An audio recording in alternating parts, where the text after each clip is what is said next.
ሰላም ጤና ይስጥልኝ እንደምን ቆያችሁ ይህ ራዲዮ አዲስ ዩቲዩብ ቻናል ነው በዚህ ቻናል የተመረጡ የአማርኛ መጻሕፍት ረጅምና አጭር ልብ ወለዶች ይተረካሉ ተረካውን ማድመጥ ሲጀምሩ ላይክ በማድረግ ይሁን እንዲሁም ሰብስክራይብ ያላደረጋችሁ ሰብስክራይብ በማድረግ ቤተሰብ ይሁኑ ለምትሰጡኝ ማንኛውም አስተያየት ከልብ ያመሰግናለሁ ወደ ተረካው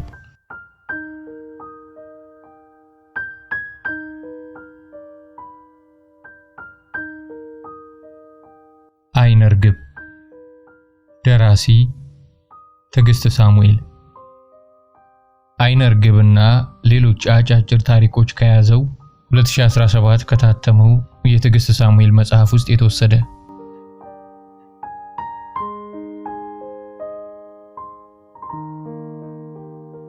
ስር የሰደደ ድህነት በነገሰበት ሰው እንዳሸዋ በበዛበትና ግርግር መለያው በሆነ ጥቅጥቅ ያለ ሰፈር ውስጥ አድርጌያለሁ ምናልባት ሰፈሬ ጥቅጥቅ ያለ ነበር ብሎ መግለጽ የነበረውን ትርምስና ጭንቅንቅ በበቂ ሁኔታ አይገልጸውም ይሆናል ምክንያቱም ቤታችን በኢትዮጵያ ትልቁ ገበያ መርካቶ እምብርት ላይ ነበርና ወደ ሰፈራችን ስትመጡ ወደ ቤታችን የሚወስደውን ጠባብ ቅያስ ከማግኘታችሁ በፊት በብዙ ውጥንቅጥ መካከል ማለፋችሁ አይቀሬ ነው ሊስትሮች ተመጽዋቾች የጎዳና ተዳዳሪዎች ኪስ አውላቂዎችና በየመንገድ ዳሩ ሸቀጥ ደርድረው ሲቸረችሩ የሚውሉ ጉሊት ነጋዴዎች ሁሉ ለዚህ መስቀልቅልና ትርምስ ከፍተኛ ሚና ይጫወታሉ ወደ ቤታችን ስትቃረቡ ውጥንቅጡ ይበልጥ ይበረታል ከየአቅጣጫ የሚተረማመሱ ታክሲዎችና ሚኒባሶች ባላስፈላጊ ግዴለሽ የመኪና ጡሩምባ ጩኸት ናላችሁን ያዞሩታል ስም ሆነ ባለቤት የሌላቸው የተረሱ የተራውሾች በዚህ ሁሉ ግርግር ውስጥ በእግሮቻችሁ መሃል ይዋትታሉ ትዕይንቱን ይበልጥ ለማወሳሰብ በሚመስል እውነት ያለምንም በቂ ምክንያት በጨካኝ ባለቤቶቻቸው ጀርባቸው በጅራፍ የሚገሸለጥ አህዮች የጣር ድምጽም ከቀኝና ከግራ ያጅባችኋል የቤታችን ደጃፍ ለመርገጥ ጥቂት ሲቀራችሁ እንዲሁ በሰው የታጨቁ ቡና ቤቶች መጠጥ ቤቶች ሴተኛ ዳሪዎችና ኑሯቸውን ለማሟላት ሲሉ ከሰልና የተለያየ ቁሳቁስ የሚሸጡ አረጋውያን ሴቶች የግርግሩ አድማቂዎች ሆነው ይቀበሏችኋል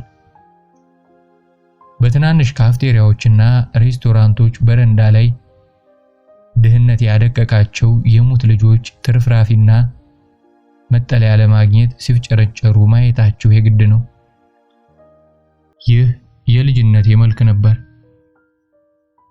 ልብ የማትባል የማትታይ የሚለው ሐሳቤ ሙሉ ለሙሉ የተለየ ትርጉም የሰጠበት ቦታ ከልጅነት ጀምሮ ህመም የሚያጠቃይ ልጅ ነበርኩ በተለየ ሁኔታ ያንድ ደዌ ስም ጠርቼ ይሄ ነበር ህመሜ ልል ባልችልም ለተመለከተኝ ሰው ግን በአንድ እይታ ብቻ ሁሉም አይነት በሽታ የሚያሰቃያት እንደነበርኩ ግልጽ ይሆንለታል ብዙውን ጊዜ የመጨረሻ ልጅ ውዴታ ይነጠፍለታል ልዩ እንክብካቤ ይደረግለታል ይባላል እኔ ግን ይህ አልገጠመኝም ጭራሹኑ ካለመታወሴ የተነሳ የት ልሁን የት ልግባ የት ልውጣ ማንም ግድ ይሰጠው እንዳልነበር ልረሳው አልችልም እዚያው አይናቸው ስር ሆኜ እንኳን ከነመፈጠሬም ትዝ አልላቸው አለሁ እዩኝ ብልም ልክ ሁለት ግራግር እንዳለው ልጅ በዛ በኮሳሳና ደቃቃ ሰውነቴ እየተንገዳገደው የራሴን ዓለም እንዳቀናዬ ተተውኩ ነበርኩ ትዝ እንደሚለኝ ቤተሰቦቼ ይወዱኛል ነገር ግን ለአንዲት አፍታ እናፍቃቸው እንደነበር አላስታውስም በቃ ከተነፈስኩ በቂያቸው ነው ምናልባት የእናተታይን ስታነቡ በውስጣችሁ መወደድና እንክብካቤ እኮ ፈጽሞ የተነጣጠሉ ነገሮች አይደሉም የሚል ሐሳብ ይፈጥር ይሆናል ነገር ግን በአብዛኛው በአፍሪካ በተለይ ደግሞ በኢትዮጵያ ለህፃናት ፍቅር መስጠት መውደድ የሚባል ነገር ከቁብ የሚቆጠር ጉዳይ አለመሆኑን ልትዘነጉት አይገባም። በነፍሳችሁ ውስጥ እስትንፋሳችሁ ጭልጭል ብላ በህይወት መኖራችሁ ከተረጋገጠ በቃ ወላጆቻችሁ እንደ በረከትና ስኬት ይቆጥሩታል። ለወላጆቻችን ልጃቸው ማደሪያ ካለው ካልተራበ ካልታረዘና ትንሽ ፊደል ከቆጠረ በእነሱ አመለካከት በቃ ይህ አይነት እንክብካቤ መውደድን ያጠቃልላል። ሌላው ሁሉ ተሟልቶ ግን ፍቅር አንሶኛል ብላችሁ ብትደበቱ በትኩረት ማጣት ምክንያት የሚደርስባችሁ ስነ-ልቦናዊ ጉዳት ለነሱ ጉዳያቸው አይደለም፣ ደንታም አይሰጣቸውም። አዋቂ ነን ባዮች ልጅነታችሁን አቅልለው ችላ ሲሏችሁ የእናንተን ብልህነት ከመጤፍ ስለማይቆጥሩት ዝም ብለው ያለ ገደብ ያወራሉ። ይህ ደግሞ ለኔ የፈጠራ በር ከፈተልኝ። አይናቸው ስር ሳለው ለነሱ ግን ስውር መሆኔ ከእድሜ በላይ አስተዋይ ያደረገኝ። እነሱ የባጤ ቆጡን ሲቀበጣጥሩ እኔ ደግሞ በትኩረት እያዳመጥኩ ጠቃሚ የመሰሉኝ ነጥቦች ሁሉ በዝርዝር የአይምሮዬ ማህደር ውስጥ ማስፈር ጀመርኩ። በአዋቂዎች መካከል የነበረው ይህ በጣም አስቂኝ ግንኙነት ፍልስፍናዊ አስተሳሰብን እንዳዳብርና በጊዜው መልስ ያላገኘኋቸው ማለቂያ የለሽ ጥያቄዎች ላይ እንዳውጠነጥን አስገደደኝ። እስኪ አንድ ገጠመኝ ላውጋችሁ። አንድ ጊዜ አጎቴ በራት ሰዓት ቤታችን ከተፍ አለ። ምግብ ቀርቦ ልንበላ እየተሰናዳን ነበር። አጎቴን አብሮን እንዲበላ አባቴ ጋበዘው። አጎቴ ግን አሻፈረኝ አለ። ጭቅጭቅ ጀመሩ። ኧረ እባክህ ብላ አባቴ ደጋግሞ ይለምነው ጀመር። አጎቴ ምን ያህል እንደጠገበና መብላት እንደማይፈልግ ለማሳየት የዕለቱን ገጠመኙን በዝርዝር መተንተን ጀመረ። ይገርማችኋል፣ ጓደኛዬ ስራው ላይ እድገት ስላገኘ ምን የመሰለ ሆቴል ወስዶ ዶሮ ወጥ ጋበዘኝና ከመጠን ያለፈ በላው እያለ መማልና መገዘት ጀመረ። በመጨረሻ አባቴ የአጎቴን እምቢታ በመቀበል መጨቅጨቁን አቆመ። እናቴ በተራዋ ልመና ጀመረች። አፈር ሰሆን ብላ እንደው ለኔ ስትል ለመቅመስ ያህል እንኳን እስቲ ትንሽ ጉረስ እያለች ተወተውተው ጀመር። ያ ሞቼ እገኛለሁ ጠግቤያለሁ እያለ ይምል ይገዘት የነበረው ሰው በድንገት ሳህኑን ብድግ አድርጎ መብላቱን ጀመረ። በጣም በመደነቅ አስተውለው ጀመር። በሚገርም ሁኔታ እዚያ የምግብ ጠረጴዛ ዙሪያ ከተሰበሰብነው በላይ ከመጠን ያለፈ ይጎሰጉስ የነበረው ይሄው አጎቴ ነበር። እንደውም አበላሉ የሆነ የረሃብ አድማ ላይ ለ3 ቀን ተሳትፎ እኛ ጠረጴዛ ላይ ጾሙን የሚፈታ ነበር የሚመስለው። እና ሳይምሮ ጤነኛ የሆነ ሰው በቀላሉ እሺ ወይም እምቢ በማለት ውሳኔውን ማሳወቅ ሲችል ለምንድን ነው ብዙ አላስፈላጊ ትወና ውስጥ ገብቶ ዙሪያ ጥምጥም የሚዋተተው? በስተመጨረሻ እንክት አድርጎ መብላቱ ካልቀረ ክብርን ለመጠበቅ ሲባል ውሸትንስ ምን አመጣው? መቼም የኩራት መንፈስ የተራበን ሆድ እንደማይሞላ ገብቶት ይሆናል። ያም ሆነ ይህ እኔ ግን ዶሮ ወጥ ስለመብላቱ የተወናት ተውኔት እውነት እንድትሆንለት ተመኝቼ ነበር። ምክንያቱም እናቴ የማብሰል ሙያ ስላልነበራት የምትሰራቸው የወጥ አይነቶች እህል ቅጠል አይሉም ነበርና። ቀደም ብዬ እንደነገርኳችሁ በልጅነቴ ታማሚና ኮሳሳ ነበርኩኝ። ኢትዮጵያ ውስጥ ጎበዝ ሐኪሞች እያሉ ወላጆች ግን ብዙውን ጊዜ በጎረቤቶች በዘመዶቻቸውና በሚያውቋቸው ሰዎች አስተያየት ይመራሉ። ስለዚህ በጎረቤት ጥቆማ እንደ ስንጥር መክሳቴና ያለ ልክ ሆዴ መወጠሩ የኮሶ ትል ተጣብቷት ነው ተብሎ ተወሰነ። በእኔ እይታ ልጅን ለማሳደግ የጠቅላላው መንደርተኛ እጅ ያስፈልጋል የሚለው የአፍሪካውያን ተረትና ምሳሌ ኢትዮጵያ ውስጥ ከልክ ያለፈ ከመጋነኑ የተነሳ በዘፈቀደ ማንም ጎረቤት ወዳችሁን አሻሽቶ ጥገኛ ተውሳክ እንዳለባችሁ መወሰን ይችላል። ያለመታደል ሆኖ ያን ቅዳሜ ጠዋት የገጠመኝ ይኸው ነበር። ሀገር ሰላም ነው ብዬ ከሰፈር ጓደኞቼ ጋር እንደ ልቤ በፈንጠዝያ እየተጫወትኩ ሳለ ወይዘሮ ዘቢባ የሚባሉ አንዲት አሮጊት ጎረቤታችን ከሌሎች ልጆች ነጥለው አይናቸውን ላይ ያነጣጠረ። የኚህ ሴትዮ ጭንቅላት እጅግ በጣም ከመግዘፉ የተነሳ ከልክ በላይ የቀጠነው ሰውነታቸው ይሄን ጉድ በምን ታምር ተሸክሞ እንደሚንቀሳቀስ ለማወቅ ይከብዳል። ሲራመዱ መንገዳገዳቸው ከጭንቅላታቸው ግዝፈት ጋር እንደተያያዘ ምንም አልጠራጠርም። እንደውም ስድብ አይምሰልብኝ እንጂ ወይዘሮ ዘቢባን ዝም ብዬ ሳያቸው የሆነ የጣረ ሞት ፊልም ላይ ከመቃብር ፈንቅሎ ወጥቶ የሚንገላወድ የበድን ገጸ ባህሪ ነው የሚመስሉት። ግዙፉን ጭንቅላታቸውን እየጎተቱ በዝግታ የሚንገዳግሩበት መንገድ በእውነት በጣም አስፈሪ ነበር። ያን ቀን ከሩቁ አይቻቸው ቢሆን በቀላሉ ላመልጣቸው ችል ነበር። ነገር ግን እኚህ ሴትዮ ብዙ ጊዜ ልክ እንደ ምትሃት ድንገት ስለሚከሰቱ ሳላስበው እጃቸው ውስጥ ገባሁ። በድንጋጤ አማትቤ ራሴን ከማስረከብ ሌላ ምንም አማራጭ አልነበረኝም። ነገሮችን ለማቅለልና ለመርሳት ብዬ በጭንቅላታቸውና በሰውነታቸው መካከል ስላለው አለመመጣጠን ብቻ ማሰላሰል ጀመርኩ። ነገር ግን ምንም እንኳን ትኩረቴን ከሁኔታው ለማራቅ ብሞክርም በአንድ እጃቸው ጥፍር አድርገው ይዘውኝ በሌላኛው እጃቸው ቀጫጭን ጣቶች ሆዴን ደጋግመው እየተነቋቆሉ ሲጫኑኝ የተሰማኝን መማረሰው። ይሄ ወይ ወስፋት ወይ ኮሶ ነው እያሉ ተወጥሮ የተነፋውን ሆዴን በኃይል አሻሽተውና ጨማምቀው ሲጨርሱ ጨዋታዬን አኮላሽተው እጄን እንደያዙ ወደ ቤት አምራን። የቤታችን ሳሎን በዕጣን መዓዛ ታውዶ ቄጤማ ተጎዝጉዞ እናቴ ከሌሎች 3 ጎረቤቶቿ ጋር ቡናዋን እየጨለጠች የሞቀ ወሬ ስታደራ ደረስን። ከወይዘሮ ዘቢባ ጋር ወደ ውስጥ ስንገባ እንደተለመደው እኔ ግድ ሳልሰጣቸው ለሴትዮዋ የሞቀ አቀባበል ተደረገላቸው።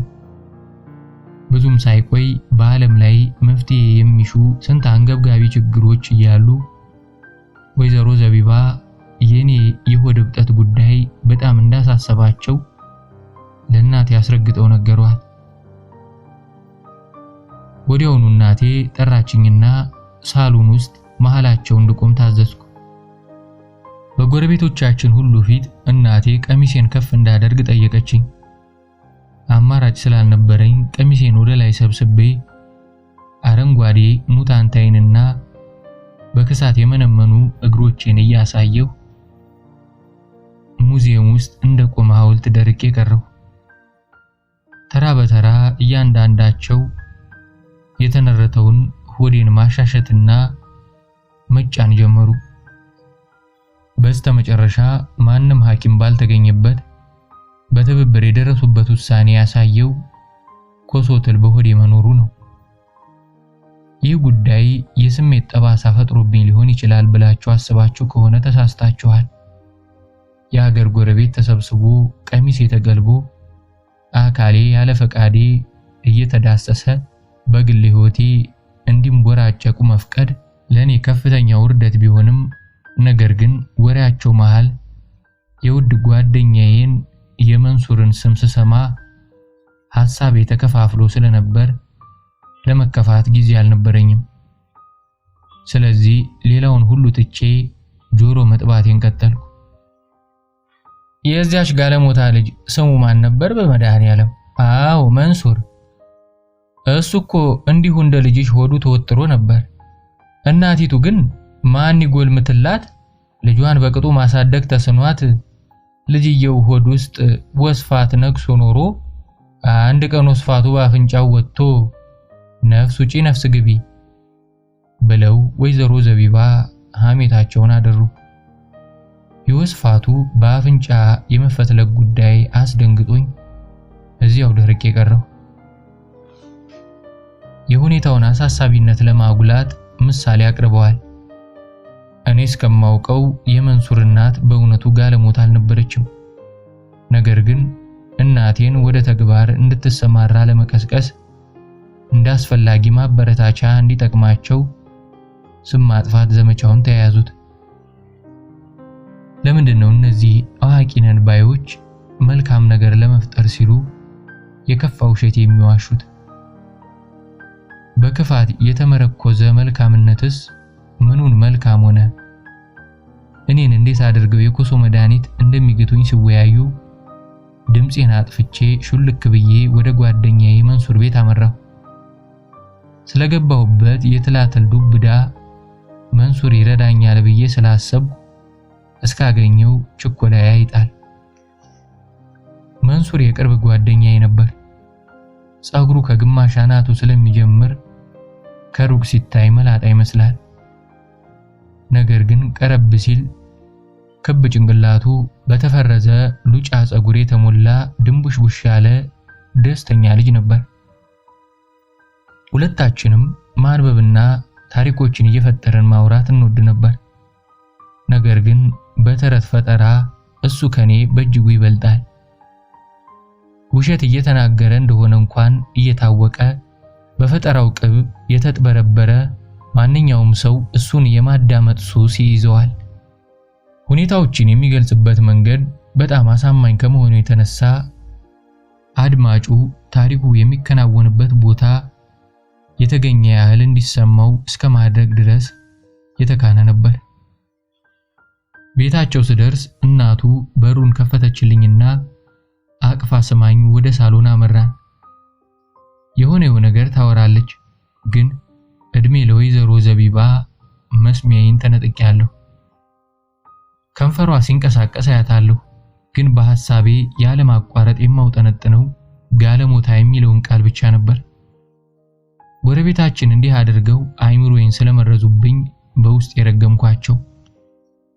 ለመንሱር ስለ ወይዘሮ ዘቢባና ተገኘብኝ ስለተባለው የኮሶ ትል ነገርኩት። ከሱ ጋር የሚመሳሰል ነገር ስለገጠመኝ በደስታ ዘለለ። ከጓደኝነት አልፈን በተውሳክ መጣመራችን አስፈነጠዘው። ከአፍንጫው ወስፋት የመውጣቱን ነገር ሲነግረኝ እጅጉን ደነቀኝ። እንኳንስ ሊቀፈው ጭራሽ ወስፋቱ ምን ይመስል እንደነበር በወረቀት ላይ ስሎ አሳየኝ። የተፈጠረውን ነገር ትንግርት በተሞላበት ሁኔታ ሲተርክ ታሪኩ ስለራሱ ሳይሆን ከሆነ መጽሐፍ ላይ የተወሰደ ይመስል ነበር። በስተመጨረሻም እናቱና ጎረቤቶች መራራ የባህል መድኃኒት እንዲጠጣ እንዳስገደዱት ነገረኝ። አሻፈረኝ ብሎ መታገል ሲጀምር እንዴት ጠፍረው አስረው እንደጋቱትና ከመድኃኒቱና ከወስፋቱ ይልቅ ትንታው አንደፋድፎ ሊገለው እንደነበር እያዘነ ተረከልኝ። ይህ በጣም የሚያስፈራ ታሪክ ቢሆንም ወዲያውኑ የወይዘሮ ዘቢባ ግዙፍ ጭንቅላት ትዝ ብሎን በሳቅ ፈረስን። መንሱር የሴትዮዋን ጭንቅላት ከመጠን ያለፈ መግዘፍ በማጋነን ጭንቅላቷ እዚያ ኮሳሳ ሰውነቷ ላይ ተሰክቶ ስትታይ የተዘረጋ ጃንጥላ ትመስላለች ሲል የገዛ ሳቄ ትን ብሎኝ እየጠጣው የነበረውን ሻይ ራሴ ላይ ደፍቼው ነበር። እየተጨዋወትን ወደ ቤቴ ሊሸኘኝ አብረን ወጣን። ቤት ልንደርስ ትንሽ ሲቀረን እርጥብ ሲሚንቶ ንጣፍ የተነጠፈበት አዲስ መንገድ አገኘን። መንገዱ ጎን የተጋደመው በካርቶን ላይ የተጻፈ ምልክት እዚህ ላይ መራመድ ክልክል ነው ይላል። የሆነ ነገር ነሸጠኝና ናባከህ ላዩ ላይ እንሂድበት አልኩት። መንሱር በጣም ፈርቶ ሲያንገራግር እንደምንም አግባባሁት። ወስፋት ባፍንጫው ከወጣ ጀምሮ እሱ የተውሳክ ሊቅ ሆኖ ቢነግስም እኔ ደግሞ ለአመጽና ለሸፍጥ ማንብሎኝ ከጥቂት ደቂቃዎች በኋላ ሲሚንቶ ላይ እየተራመድን ጮቤ ረገጥን። የጫማችንን ዱካ ያተምን እንደ ልባችን ዘለልንበት። ጫማችን ሲሚንቶውን በጨፈለቀው ቁጥር ጎረቤቶቼን መርገም ጀመርኩ። እኛ ላይ ቅጥ ያጣ አዛዥነታቸውን ረገምኩ። በእያንዳንዱ እርምጃዬ ያከናነቡኝን ውርደት፣ ገና የሚጠብቀኝን መድኃኒት የመጋተት አፋንታና ወደ ውስጥ የሚርመሰመሰውን የኮሶ ትል ሳይቀር ሁሉንም ረገምኩ። ተቃቅፈን ቻው ስንባባል የሆነ ትልቅ ነገር የተሳካልን ያህል በኩራት መንፈስ ፈገግ አልን። በአመፀኛነታችን ከልክ ያለፈ ረካን። ቤቴ በር ላይ ሲደርስ ግን የመንሱር ተገዶ መድኃኒት የመጋቱ ታሪክ ትዝ ብሎኝ ፍርሃት ወረረኝ። እንደማስበው ከሆነ ሁለት አማራጮች ብቻ ናቸው ያሉኝ። አንደኛው የሚሰጡኝን መራራ መድኃኒት በፈቃደኝነት መጠጣት፣ ሁለተኛው እንደ መንሱር መሸነፌ ለማይቀር መታገል።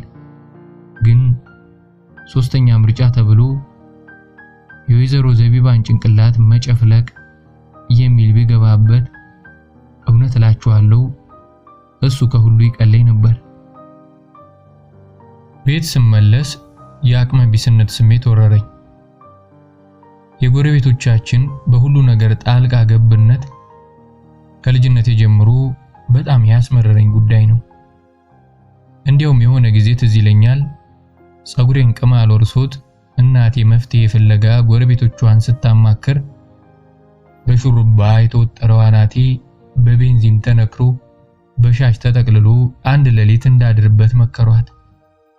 እስኪ አሁን አስቡት፣ እኔን የምታከለ አንዲት ፍሬ ልጅ ጸጉሯ በመርዛማው ቤንዚን ተነክሮና እንደ ግብጽ የጥንት አስከሬን በአቡጀዴ ተጠቅልሎ እንዴትስ እንቅልፍ ሊወስደኝ ይችላል? እግዚአብሔር ጠብቆኝ እንጂ የዛን ሌሊት በድንገት ቤታችን ውስጥ እሳት ቢነሳ ኖሮ ከመኝታ ቤቴ ግድግዳ በፊት እኔው ነበርኩ መጀመሪያ እንደ ችቦ ተንቦግቦግ የምነደው። የዚህ አይቀሬ የመድኃኒት መጋት ጉዳይ አሳስቦኝ አልጋዬ ውስጥ ገብቼ መጽናናት ይለግሰኝ መስል ትራሴን ጭምድድ አድርጌ አቀፍኩት። ወዲያው ግን በሐሳቤ ወይ መንሱር ጀግና ነው አልኩ። ወስፋትን የሚያህል ነገር ከአፍንጫው ውስጥ ወጥቶ እንኳን ሊቀፈው ጭራሽ በወረቀት ላይ ስሎ ለኔ ማሳየቱና እንደ ጀብዱ ማውራቱ በጣም አስደነቀኝ። ይህ ገጠመኝ የኔ ቢሆን ምናልባት ሰውነቴን ከመጸየፍ አልፌ በመንገሽገሽ ሳልሞ ተቀራለሁ። መድኃኒት እንድጠጣ የተቆረጠበት ዕለት ሲደርስ ጎረቤቶች ተሰበሰቡ። ወዲያውኑ መንሱር መዳፋቸው ስር ሲፍጨረጨር በአይነ ህሊናዬ ውልብ አለብኝ። ከነዚህ ግንድ ከሚያካክሉ ወጠምሻ ሰዎች ጋር መታገሉ ምንም እንደማይፈይድልኝ ስለገባኝ በጣፋንታይን ተቀብዬ በፈቃደኝነት መድኃኒቱን አንደቀደኩት። መራራነቱ ናላይን አዙሮት ሊደፋይ ደረሰ። ፊደል የቆጠረው አባቴ እንኳን ለጎረቤቶቹ ሙሉ ስልጣን ሰጥቶ ቆሞ ከማየት በቀር ሊያድነኝ አልቻለም። ይህ ጉዳይ በዚህ ቢያበቃኮ ሰየው ነበር። መድኃኒቱን ጠጥቼ በቃ ተገላገልኩ ስል ጎረቤቶቻችን ሆዬ ጭራሹኑ ስለኔ አይነ ምድር ውይይት ጀመሩ። ውርደቴን ያቀጣጠለው ከቤታችን አጠገብ የሚኖረው አቶ ካሳ ነበር። የግቢውን አጣና አጥር ቀለም እየቀባ ማንም ምክር ሳይሰጠው መድኃኒቱን አጠጣችኋት፣ ግን እኮ ኮሶው መውጣት አለመውጣቱን ለማወቅ አንድ ሰው አይነ ምድሯን መቆጣጠር አለበት አለና አጥሩን መቀባቱን ቀጠለ። ካሳ ያለ ማጋነን መልኩ ቀለም የሚቀባውን ያጠና አጥር ይመስላል። እርዝመቱና ቅጥነቱ ቁጭ አጣናውን። ፊቱ ደረቅ በድን ስሜት አልባ ሲሆን በቃ ጠቅላላ ቁመናው ሊደረመስ እንደደረሰ ያዘመመ ግንብ በጣም ይከብዳል። እንደዚህ አይነት ደረቅና ስሜት አልባ ሰው ገጥሞኝ አያውቅም። ቀብር ላይ የተሰማውን ሐዘንና ሰርግ ላይ ስላለው ጭፈራ የሚገልጸው በአንድ አይነት ቀዝቃዛ ድምጸት ነው። ይህን ሰው በደንብ ሳስተውለው ትንሽ ብርሃን ነገር ፊቱ ላይ ብልጭ የሚለው ስለ ሰው ውድቀት ሲያወራ ብቻ ነው። አንድ ጊዜ አስታውሳለሁ፣ አሜሪካ የምትኖረው እህቱ የምትወዳትን አንድ ልጇን በአሰቃቂ ሁኔታ በመኪና አደጋ ተነጠቀች።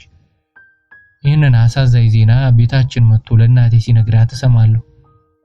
ነገሩ በጣም ልብ የሚሰብር አሳዛኝ ክስተት ሆኖ ሳለ የካሳ ድምጸት ውስጥ ግን ከደስታ የማይተናነስ ሳሳ ያለ የድል አድራጊነት ስሜት ያስተዋልኩ መሰለኝ። ይሄው እንግዲህ አሜሪካ እንዳለች አይኗ ያየ ልጇን መኪና በላባት። ልጅቱ በቆመችበት ነው አሉ መኪና ይወጣባት። የኛ ባለ አሜሪካ እግዚኦ መሐረነ ክርስቶስ ከማለት ሌላ ምን ይባላል? እግዚአብሔር እንዲህ ነው ሰውን የሚያስተምረው አለ አፉን እየጠራረገ።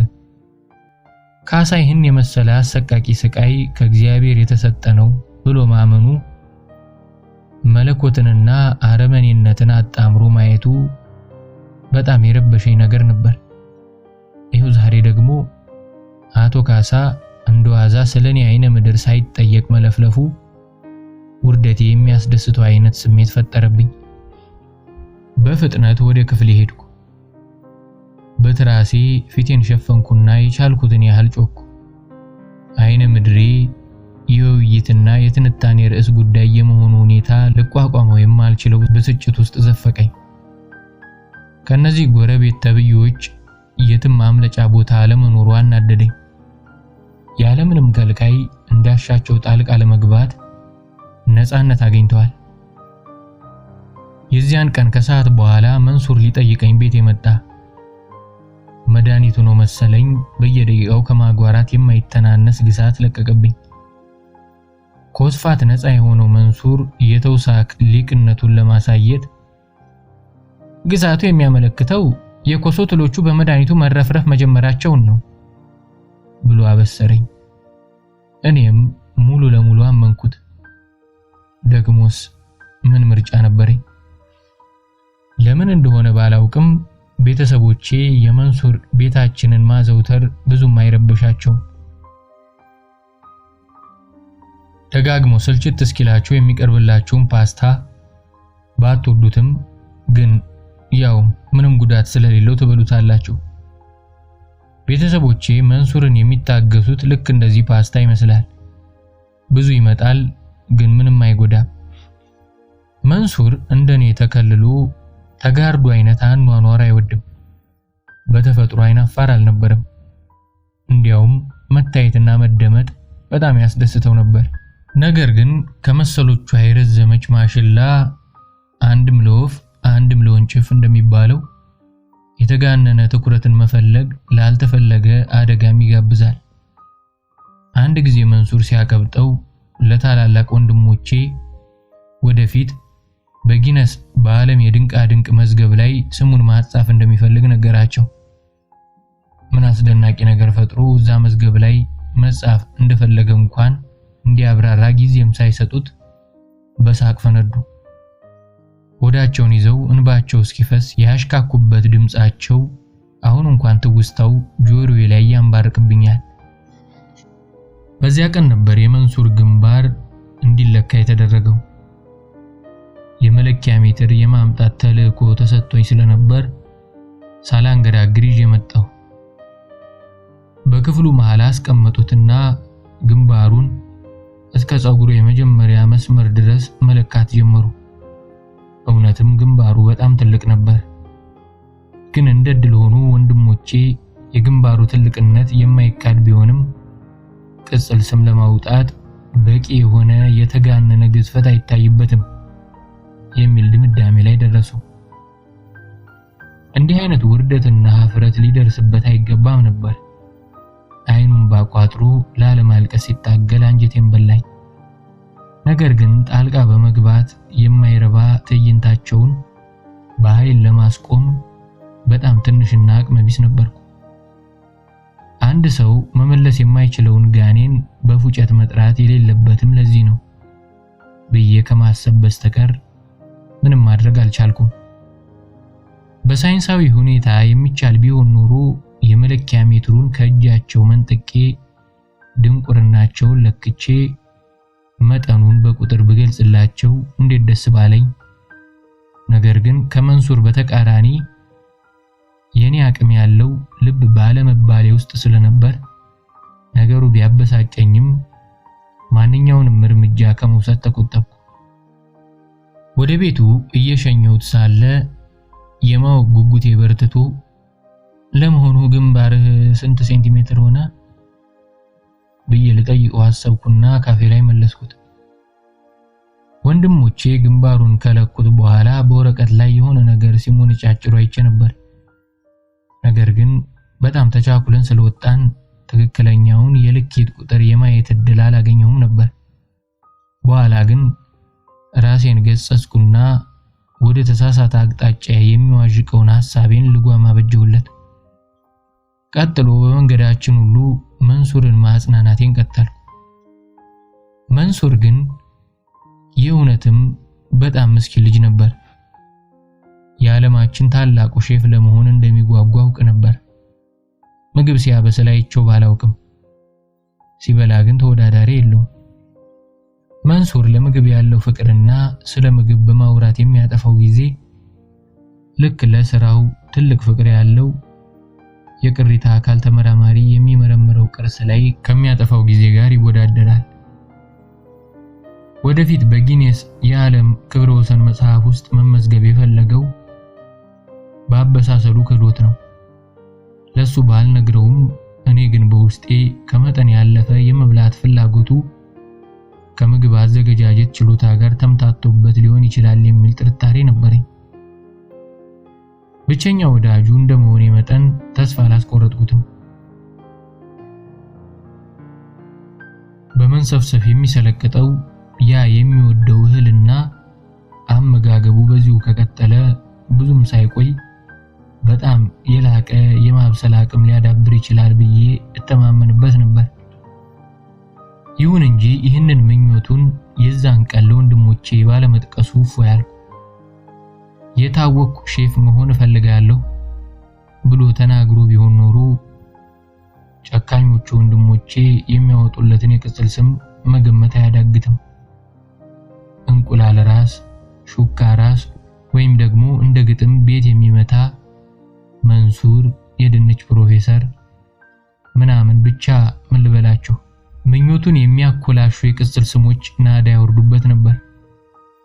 ግንባር መለካት ሌላ ነገር ነው። ቅጽል ስም ሌላ ነገር ነው። ቅጽል ስም እኮ አንዴ ከወጣ ሊለዩት የማይችሉት ጠባሳ አትሞን የሚቀረው። ስለዚህ መንሱር ህመሙን በኔና በሱ መሃል ብቻ እንዲቀር ማድረጉ ወንድሞቼ ሊያስከትሉበት ከነበረው የከፋ የመንፈስ ስብራት አድኖታል ባይ ነኝ። የኮሶ መድኃኒት ከጠጣው ከአንድ ሳምንት በኋላ በቤታችን ውስጥ አንድ አስገራሚ ክስተት ተፈጠረ። ይህንን መግለጽ ፈታኝ ነገር ሳይሆን አይቀርም።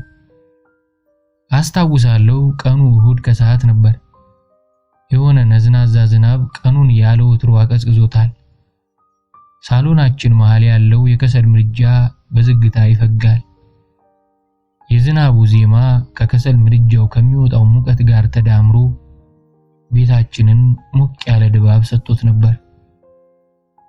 ደርባባዋ እናቴ ቡናውን ዝግ ብሎ በሚፈመው ከሰል ላይ ጥዳ ስትቆላ አያታለሁ። ከሷ አጠገብ ታላቅ እህቴ፣ የዕለቱ ቡና አጣጮች ሁለት ጎረቤቶቻችን ፋጢማና ወይዘሮ ዙሪያሽ ተቀምጠው ቡናውን በጉጉት እየጠበቁ ወሬያቸውን ይሰልቃሉ። የፋጢማን ገጽታ ለአንባቢ ማብራራት ትርፉ ድካም ብቻ ነው። የ45 ዓመቷ ፋጢማ ጎረቤት በጅምላ የናቃትና ከነመፈጠሯ የተረሳች ሴት ነበረች። ሳታገባና ሳትወልድ ያረጠች ሴት፣ እንደተረገመች ያህል ትቆጠርም የለ። ጎረቤቱ ግን እንኳን እርግማን ተብየው ሊቆጥር ለሐሜት እንኳን ተጸይፏት ረስቷታል። በዚህ ታሪክ ውስጥ ፋጢማ የህብረተሰቡን አድመኛነትና ጉልበተኝነት ለመግለጽ ስለገባች እዛው ላይ ብቻ እንድታውጠነጥኑ ስለዚህ ሴትዮ መልክም ሆነ ባህሪ ከመግለጽ ተቆጥቤያለሁ። በሌላ በኩል ደግሞ ወይዘሮ ዙሪያሽ በማህበረሰቡ መሃል ተሰሚና ታዋቂ ነበሩ። በሰማንያዎቹ አጋማሽ ላይ ያሉት ቆንጆ አዛውንት ቁንጅናቸው ውጫዊ ብቻ ነበር። ሴትዮዋ በጣም አክራሪ ሃይማኖተኛ ከመሆን ባሻገር ሁሉን አውቃለሁ ባይ ናቸው። የሞት አስነሳለሁ ሲሉ አልሰማውም እንጂ ከሰማይ በታች ላሉ ነገሮች ሁሉ መፍትሄ እንዳላቸው ለማስረገጥ በየሰው ጉዳይ ጣልቃ እየገቡ ነገር ሲፈተፍቱ ይውላሉ። በተፈጥሯቸው ሰው አይወዱም። የሚገርመው ግን በእሳቸው ዘንድ ተቀባይነት ለማግኘት ከስራቸው የሚያነፈንፉ ብዙዎች ናቸው። በአጭሩ እኚህ ሴትዮ ሰፈር ውስጥ ካሉት ሰዎች በሙሉ ጨለምተኛና ክፉ ነበሩ። ጥጌን ይዤ የማነብ ለመምሰል ብጥርም ጆሮዬ ግን ከቡናው ዙሪያ ያለው ውይይት ላይ ነበር። ድንገት ሳይታሰብ ወይዘሮ ዙሪያሽ ያው እንደተለመደው የበላይነት በተሞላበት መንፈስ ወደ ፋጢማ ያነጣጠረ ወሬ ጀመሩ። አሁን አንቺ ባል እንኳን ብታገኝ ምን ዋጋ አለው? በቃ መሃን እኮ ነሽ አሉና ያዋዩት ጀመር። የፋጢማ ዝምታ በጣም ያስደነግጥ ነበር። ራሷን ከመከላከል ያገታት ፍርሃት ይሆን ብዬ አሰብኩ። ወይዘሮ ዙሪያሽ በመቀጠል አሁን ባንቺ እድሜ አይነ ስውርና መስማት የተሳነው ወንድ እንኳን አንቺን ለትዳር አይመርጥም። የሚተካው ዘር ካልሰጠሽው ምን ተሰሪለታለሽ? አሏትና ትኩረታቸውን ወደ ቡናው አዞሩ። ማንም ለሳቸው መልስ ለመስጠት ወይም ለመናገር አልደፈረም። በገዛ ቤቷ እንግዳዋ እንደዚህ እየተዋረደች እናቴ እንኳን ለፋጢማ መቆም አልቻለችም።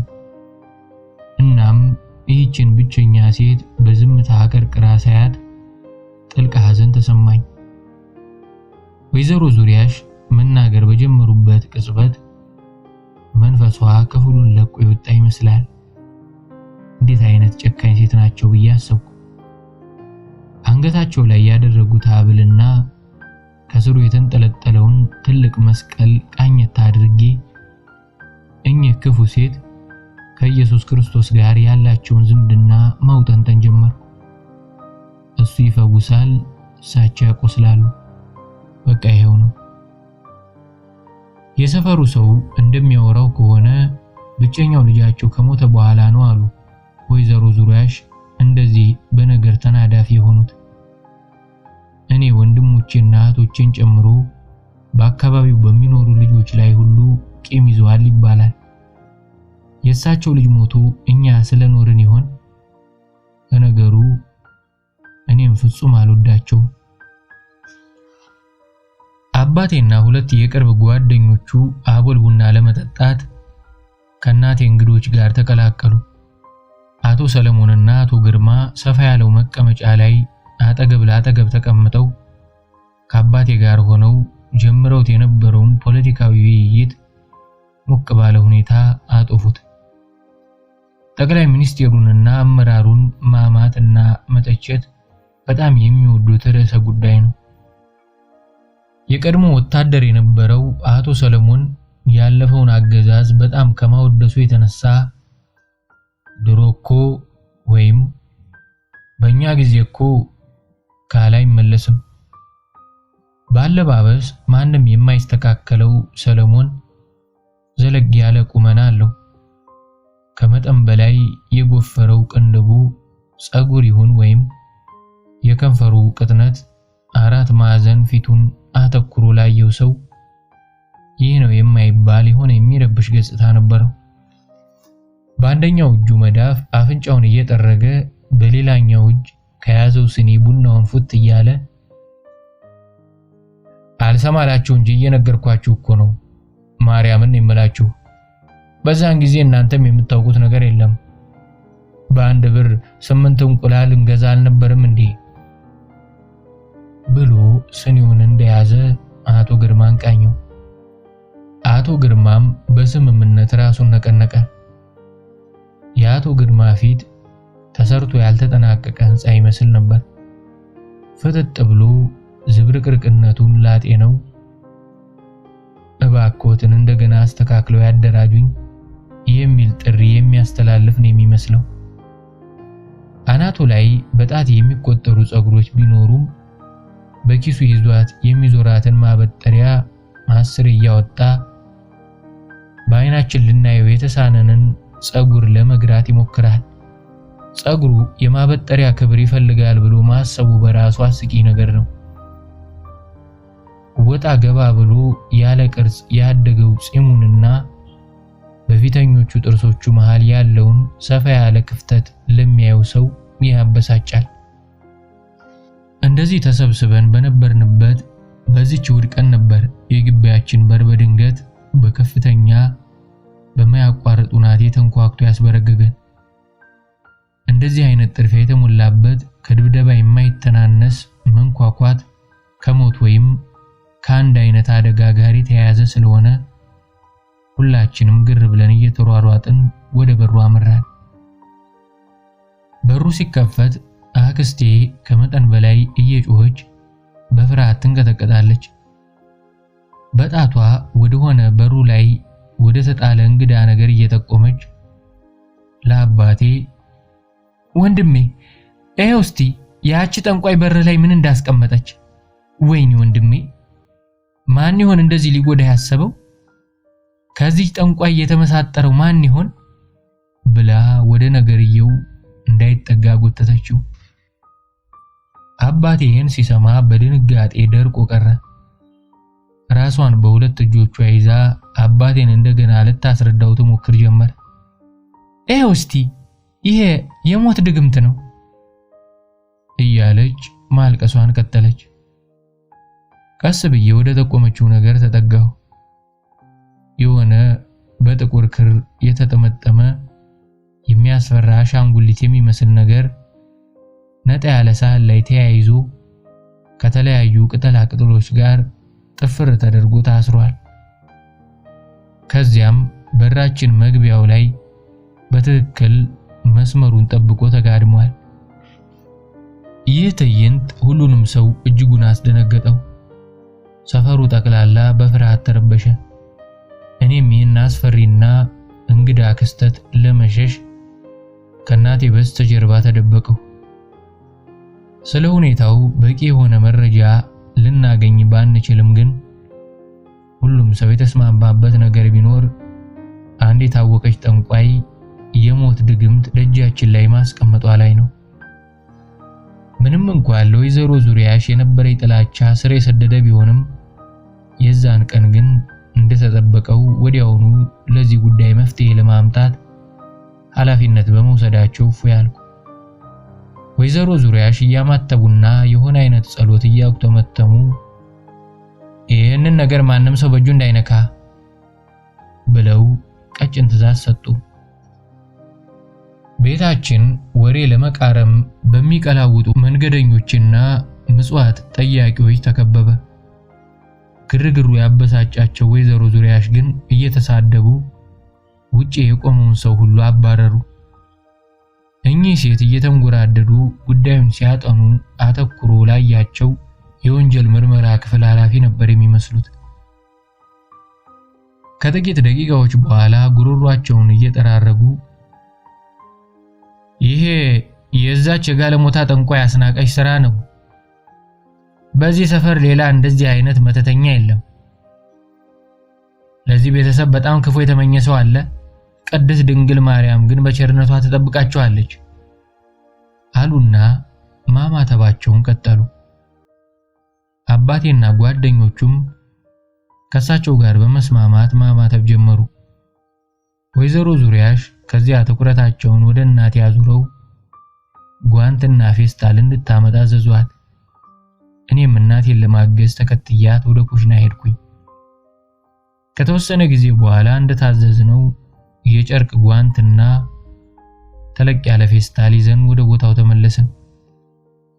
ወይዘሮ ዙሪያሽ እጃቸው ላይ ጓንት ካጠለቁ በኋላ ጸሎታቸውን ጮክ ብለው እያነበነቡ ታላቅ እህቴን ፌስታሉን ከፍታ እንድትይዝ ምልክት ሰጧት። ጸሎታቸውን ሳያቋርጡ ከፍተኛ ጥንቃቄ በተሞላበት ሁኔታ ያ ሳህን ላይ የተቋጠረውን ድግምት ፌስታሉ ውስጥ ሲከቱ በመሸበር ተመለከትናቸው።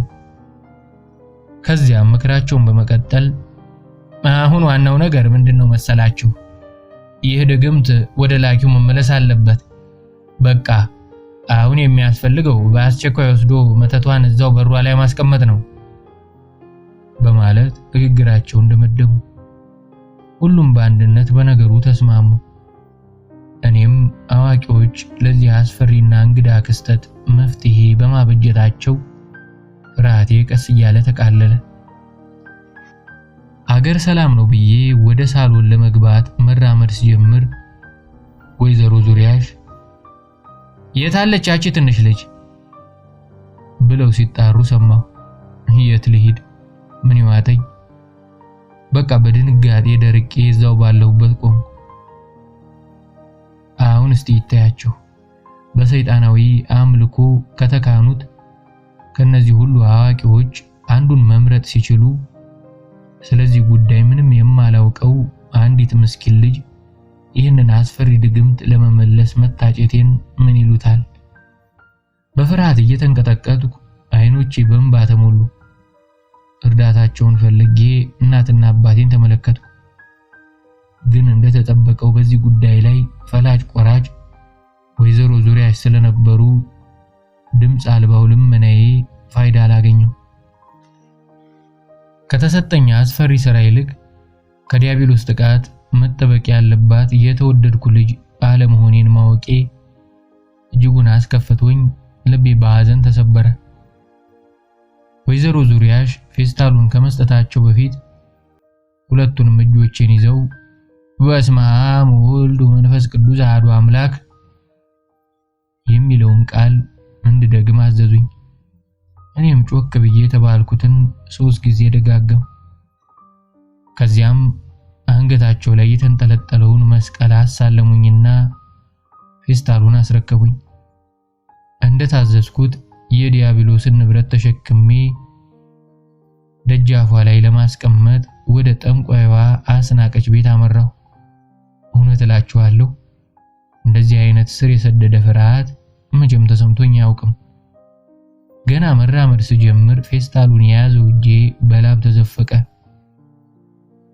ነፍሴ ውስጥ የድፍረት እሳት ለመለኮስ አስቤ ለቤተሰቦቼ ለማውለብለብ ዞር ብዬ ወደ በራችን ስመለከት ሁሉም ተጠራርገው ገብተው ሰላማዊ ኑሯቸውን ቀጥለዋል። ከዚህ ድግምት ጋር መራመድ ከጀመርኩ ከ10 ደቂቃዎች በኋላ ምንም አይነት ጉዳት እንዳልደረሰብኝ ተገነዘብኩ። እንዲያውም ደቂቃዎቹ እየረዘሙ በሄዱ ቁጥር የነገሩን አስፈሪነት ለአፍታ ዘንግቼ ድግምት ሳይሆን ድንቼ ተሸከምኩ መሰለኝ። ለማንኛውም ብዬ ራሴን በጥንቃቄ በመመልከት በሰውነቴ ላይ የተለወጠ ነገር እንዳለ ለማረጋገጥ ሞከርኩ። ሁሉም የሰውነቴ ክፍሎች በትክክል እየሰሩ መሆናቸውን ሳረጋግጥ እፎይታ ተሰማኝ። ፌስታሉን ይዤ ከቤት ስወጣ ዲያብሎስ ወይ አጠናግሮ ይደፋኛል ወይ አጣሞ ያስቀረኛል ብዬ ሰግቼ ነበር። ነገር ግን በጣም የማረባ ዋጋ ቢስ መሆኔን የተረዳሁት ዲያብሎስ እንኳን ለኔ ደንታ እንዳልነበረው ሳውቅ ነው። ለካስ ዲያብሎስ የማሰቃያ ጉልበቱን እንደኔ አይነት ተራ ሰዎች ላይ በከንቱ አያፈስም። ነገሩ አሳቀኝ። የጠንቋይዋ ቤት ከቤታችን የ15 ደቂቃ የእግር መንገድ ያህል ይርቃል። ሆኖም ግን ጅምሩ ላይ በነበረኝ ጭንቀት ምክንያት አቅጣጫዬን ስቼ ስለነበር እንደገና የኋሊዎች ተመለስኩ። አንዴ ዲያብሎስ እንደናቀኝ ከተረዳው በኋላ የነበረኝ ጭንቀት ሁሉ ተነነ። የተሸከምኩት መተት እንኳን ሊያስፈራኝ ጭራሹኑ እየረሳሁት መጣሁ። ፈጠን እያልኩ ወደ አስናቀች ሰፈር የሚወስደው ቅያስ ጋር ስደርስ እሁድ ያለ ወትሮዋ ህይወት ዘርታ ጠባቡ መንገድ በግርግር ተሞልቶ እኔም ከሰው ጋር መገፋፋቴን ቀጠልኩ። ከቤተ ክርስቲያን እየተመለሱ የነበሩ ወይዛዝርት በነጩ የባህል ቀሚሳቸው አሸብርቀው በጅምላ ሲጓዙ ጎዳናው የእነርሱን የውበት ነጸብራቅ ተውሶ ለየት ባለ መልኩ የጸዳ መስሎ ይታይ ነበር። ከየቡና ቤቱ የሚሰማው ሙዚቃና ጭቃው ላይ እየዘለሉ የሚቦርቁት የህፃናት ጨዋታ ጩኸት ይህን ቀዝቃዛና ጨለምተኛ እሁድ ሙቅታ ለግሶታል። ጠንቋይዋ ቤት ልደርስ ትንሽ ሲቀረኝ የትምህርት ቤት ጓደኛዬ የሺን ቲመርጋ ሻይ ቤት አጠገብ ስትጫወት አየኋት። ቲመርጋ በማንም ጉዳይ ጣልቃ የማይገባ ታታሪ ከሚባሉ የሰፈራችን ነዋሪዎች አንዱ ነበር። ቤቱ ሆኖ ፓስቲ እየጠበሰ ከመሸጥና ከእጅ ወደ አፍ የሆነውን ኑሮውን ለማሳካት ከመጣር ሌላ የሚያውቀው ምንም ተንኮል የለም። የቲመርጋ ፓስቲ በማህበረሰቡ ውስጥ ተወዳጅነት ያተረፈበት ምክንያት ጣት ማስቆርጠሙ ብቻ ሳይሆን በተመጣጣኝ ዋጋ መሸጡም ይመስለኛል። ለኔ ቲመርጋ ማለት የፓስቲ ንጉስ ነበር። ጤነኛ ቁመናው የስፖርተኛ እንጂ የፓስቲ ጠባሽ አይመስልም። ከመልካምነቱም በላይ የደስደስ ያለው ሲሆን ክብ ፊቱ ደግሞ የበለጠ ተወዳጅ አድርጎታል። መሃል ግንባሩ ላይ ሁሌም በግልጽ የሚታይ የነበረው የደም ስር ቢረጋጋም ቢጨነቅም ልክ እንደ ንቅሳት ሊለየው ያልቻለው ምልክት ሆኖበታል። ከሁሉም ጎረቤቶቼ መሃል ቲመርጋን በተለየ መልኩ ወደው ነበር። ምናልባትም አልፎ አልፎ በትምህርት ቤት ቦርሳዬ ውስጥ የሚሸጉጥልኝ ነፃ ፓስቲ ለሱ እንዳደላ ምክንያት ሆኖ ይሆናል። ነገር ግን ቲመርጋን እጅጉን የማደንቅበት ዋናው ምክንያት እንደሌሎቹ ጎረቤቶቻችን በየሰው ጉዳይ ጣልቃ ለመግባቱ ነው። ቲመርጋ በር አካባቢ ስደርስ የሺ ወደኔ እየሮጠች መጣችና ተቃቅፈን ሰላም ተባባልን። የሆነ ነገሯ ተቀይሯል። ሁሌም በረጅሙ የሚጎነጎነው ጸጉሯ ወደ ኋላ ተንጀርጎ ኮሳሳ ሰውነቷን ጎትቶ ሊጥል የሚጣጣር ይመስላል። ፊቷ ጭር ስላለብኝ ጠጋብዬ ስመለከታት ከጥቂት ወራት በፊት ተወነጋግሮ የነበረውን ጥርሷን ለማስተካከል የተሰካላት የሽቦ ማሰሪያ የለም። የኔን የጥርስ ሽቦ ያወጡልኝ ከ2 ዓመት በኋላ ስለነበር በመውጣቱ የሚሰማትን እፎይታ መገመት አላቃተኝም። ነገር ግን ጥርሷን በደንብ ቀርቤ ሳጤነው ድዷ ከልክ ያለፈ ጠቁሮ በፊት ጥርሷ መሃል ያለው ክፍተት ከበፊቱ የበለጠ ሰፍቶ ሌላ ሰው አስመስሏታል። ምን አዲስ ነገር አለ ብላ ጠየቀችኝ። ከያዝኩት ፌስታልና ከዲያብሎስ ንብረት ጋር ያልተያያዘ አጭር መልስ ሰጠው። ምንም በማለት አብዛኛውን ጊዜ ያለምንም የተለየ ዓላማ ሰፈር ለሰፈር መውደልደላችን የተለመደ ስለነበር ሳትጠራጠር መልሴን አመነች። ከዛ እኔም በተራዬ የጥርስሽን ሽቦ በቶሎ አወጡልሽ አልኩ፣ ሌላ አላስፈላጊ ነገር ሳላከል። ለማውራት አመነታች። ትካዜ ውስጥ ስትገባ የሆነ የሐዘን ስሜት ፊቷ ላይ አነበብኩ። ዝምቷን እንድትሰብር ስለፈለኩ ምን ተፈጠረ ብዬ ጠየቅኳት። ዝቅ ባለ ድምጽ ይሄ እንጀራ አባቴ ይህን የጥርስሽን ሽቦ ለማጥበቅ 10 ጊዜ ሐኪም ቤት መሄድ ትርፍ ወጪ ብቻ ነው ብሎ ከጎረቤታችን ከጋሽ ንጉስ ጋር ሆነው በፒንሳ ሊያጠብቁት ሞክረው ነበር ብላ ነገሮችን በጥሞና ለመረዳት ፋታ ሳትሰጠኝ ታሪኳን ማውጋት ቀጠለች። ፒንሳው ላይ የነበረው ዝገት ለድድ ብክለት እንዳበቃትና ቁስሏ እንዳመረቀዘ ስታወራ ሐዘኗን ለመጋራት አይኖቼ ፊቷ ላይ ተንከራተቱ። ከዛም የእንጀራ አባቷ ሳይወድ በግዱ ለጥርስ ሐኪም ከመጠን ያለፈ ብር ከፍሎ ሽቦው እንደወጣና ድዷ ከብዙ ስቃይ በኋላ ቢያገግምም ጥርሷ ግን ይበልጥ እንደተበላሸ ነገረችኝ። አተርፍ ብሎ ስላከሰረችው ክፉኛ እንደረገማትም ስታጫውተኝ እኔ ደግሞ በተራዬ የእንጀራ አባቷንም ጋሽ ንጉስንም በውስጤ ናኳቸው። የተሰበረውን መንፈሷን ለመጠገን በመሻት ከቲመርጋ ፓስቲ ገዝተን እንብላ ብዬ በድንገት ጠየቅኳት። በተነጋገርነው ጥርሷ ፈገግ ብላ ራሷን በስምምነት ወዘወዘች። ኪሴ ውስጥ የነበረችኝን ሳንቲም ሳሰላው 4 ፓስቲ ሊገዛ ይችላል። 2 ለኔ 2 ለሷ። ቲመርጋ በፈገግታ ተቀብሎን ፓስቲውን በቅናሽ ሸጠልን። ፓስቲ ለመግዛት የሚመጡ ደንበኞቹ እዛው በቆሙበት ይጠብቃሉ እንጂ ቤት ውስጥ እንዲበሉ አይፈቀድላቸውም። ነገር ግን እኛን ለመሳሰሉ የጎረቤት ልጆች ስነ ስርዓት ይዘን ቁጭ እስካልን ድረስ ቤት ውስጥ ቁጭ ብለን ፓስቲያችንን ብንገምጥ ደስታው ነው። የቲመርጋ መኖሪያ ቤቱ ራሱ ዕቃ መሸጫ ሱቅ ነበር የሚመስለው። በየቦታው ተበጣጥሰው የተቀመጡ ድስቶች፣ ጀበናዎች፣ ወንፊቶች፣ ትንንሽ እግር መስቀያ ሳጥኖች እና በዱቄት የታጨቁ ጆንያዎች ቤቱን አጣበውበታል። ቤት ውስጥ የነበረው ትርፍ ቦታ ፓስቲ ያዘው በሚጠብቁ ደንበኞች ጥቅጥቅ ብሎ ሞልቶ ነበር። በዚህ በተመሰቃቀለና በቃ በተጨናነቀ ቤት ውስጥ እኔና የሺ ጥጋችን ይዘን በሹክሹክታ እያወራን እየሳቅን ፓስቲያችንን እስከ መጨረሻው ፍርፋሪ ድረስ አጣጣምን። የቲመርጋን ቤት ለቀን ስንወጣ ከባድ ዝናብ መጣል ጀመረ። የሺ ጥርፊያ በተሞላበት ሁኔታ ተሰናብታኝ ወደ ቤቷ እየሮጠች ገሰገሰች። እኔ ግን የታዘዝኩትን ስራ እንዴት እንደምጨርስ እያሰብኩ በአቅራቢያዬ መጠለያ ፈለኩ።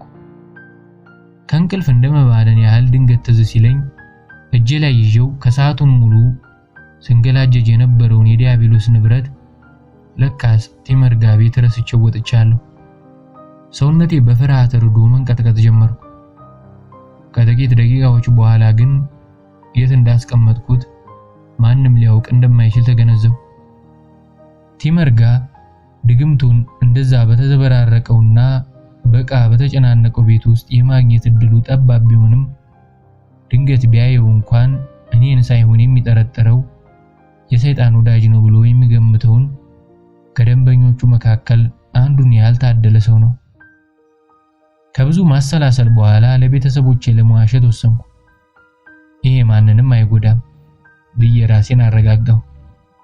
ቤት ስደርስ እንግዶቹ ሁሉ መበታተናቸውን ሳውቅ እፎይታ ተሰማኝ።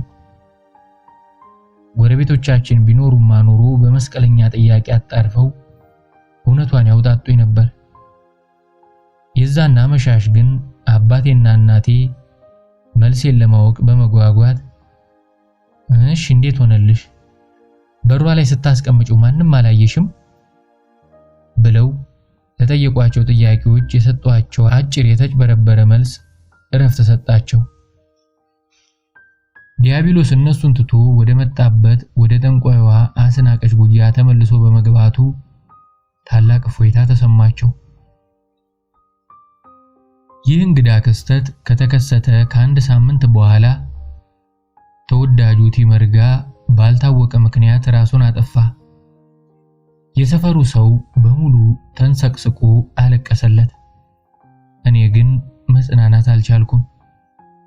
የቲመርጋ ሞት ነፍሴን በሲቃ ጠብሶ አልቅሼ ሊወጣልኝ ያልቻለ ጥልቅ ሐዘን ውስጥ ዘፈቀኝ።